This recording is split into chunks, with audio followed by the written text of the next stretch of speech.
প্রশংসা পেতে কার না ভালো লাগে। এভাবে যদি আপনারা মেহমান অথবা আত্মীয় স্বজনকে রান্না করে খাওয়ান, সারা জীবন আপনার রান্নার তারিফ করবে। আপনারা চাইলে এভাবে রান্না করে দেশের বাইরেও পাঠাতে পারেন। আসসালামু আলাইকুম। আজকে খুব সহজে ঘরোয়া স্টাইলে দেশি মুরগির রান্নার রেসিপি শেয়ার করব। আর এই রেসিপি ফলো করে সোনালী ব্রয়লার মুরগি রান্না করতে পারবেন। এর সাথে এভাবে রান্না করে দেশের বাইরে পাঠান, তাহলে বেশ কিছুদিন বরফে থাকার পর এর স্বাদ অসাধারণ থাকবে। আশা করছি আপনারা যারা দেশের বাইরে খাবার পাঠাতে খুব বেশি পছন্দ করেন তাদের কাছে আজকের রেসিপি অনেক বেশি ভালো লাগবে। এখানে আমি একটা দেশি মুরগি নিয়েছি, ওজনের দিক থেকে প্রায় 1 কেজির মতো হবে। আর মুরগিটাকে রেগুলার কাট করে কেটে নিয়েছি। সেই সাথে মুরগির যে স্কিনটা আছে স্কিনগুলো নিয়ে নিয়েছি। তো চলুন মূল কাজে চলে যাই। এখন আমি চুলায় একটা প্যান বসিয়ে নিব। প্যান গরম হয়ে গেলে দিয়ে দেব 1 কাপ পরিমাণ রান্নার রেগুলার তেল। তেল গরম হয়ে গেলে দিয়ে দিব 4-5টা এলাচ, দিয়ে দিব 2 টুকরা দারচিনি, দিয়ে দিব 4-5টা লং। এখন দিয়ে দিব ফেরে 2-3টা তেজপাতা। এখন এগুলোকে একটু লেড়ে ছেড়ে দিব। এখন দিয়ে দেব 1 কাপ পরিমাণ পেঁয়াজ কুচি। পেঁয়াজগুলো কিছুটা ব্রাউন কালার আসা পর্যন্ত অপেক্ষা করব। ব্রাউন কালার আসলে দিয়ে দিব 2 টেবিল চামচ আদা রসুন বাটা।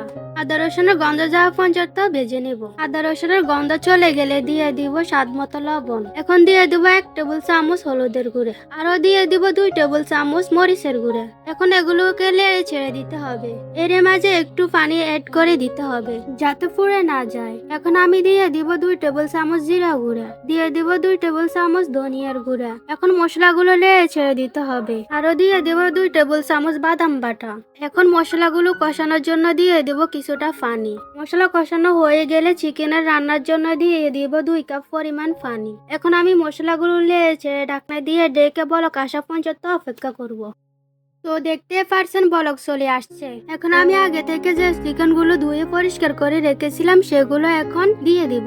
তো এখন চিকেনগুলো ভালোভাবে লেড়ে ছেড়ে ঢাকনা দিয়ে ডেকে 40 মিনিট কষিয়ে নিব। মাঝে মাঝে আপনারা চিকেনগুলো লেড়ে ছেড়ে দিবেন, না হলে তলায় লেগে যাবে। 40 মিনিট পর ঢাকনা উঠিয়ে চিকেনগুলো লেড়ে ছেড়ে দিয়ে দিব 2 কাপ পরিমাণ পানি। আরো দিয়ে দিব 4-5টা কাঁচামরিচ। ভালোভাবে লেড়ে ছেড়ে ঢাকনা দিয়ে ডেকে আরো 40 থেকে 50 মিনিট রান্না করে নিব।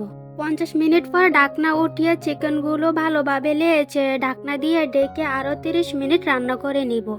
তো এরই মাঝে দেখতে পারছেন চিকেনগুলো রান্না হয়ে গিয়েছে। তো এখন আমি চুলা থেকে নামিয়ে পরিবেশন করে দেখাবো। তো প্রিয় ভিউয়ার্স, প্রশংসা পেতে কার না ভালো লাগে। এভাবে যদি আপনারা মেহমান অথবা আত্মীয় স্বজনকে রান্না করে খাওয়ান, সারা জীবন আপনার রান্নার তারিফ করবে। আপনারা চাইলে এভাবে রান্না করে দেশের বাইরেও পাঠাতে পারেন। আজকের রেসিপি ভিডিওটি কেমন হয়েছে অবশ্যই কমেন্ট করে জানাবেন। তো এখনো যারা ভিডিওতে লাইক করেন নাই, ভিডিওতে লাইক করে আমার চ্যানেলে সাবস্ক্রাইব করে আমার সাথে থাকুন। আপনাদের একটি লাইক একটি সাবস্ক্রাইব আমাকে রেসিপি ভিডিও বানাতে অনেক উৎসাহ জাগে। তো আজকের ভিডিও এই পর্যন্ত। সবাই ভালো থাকবেন, সুস্থ থাকবেন। আল্লাহ হাফেজ।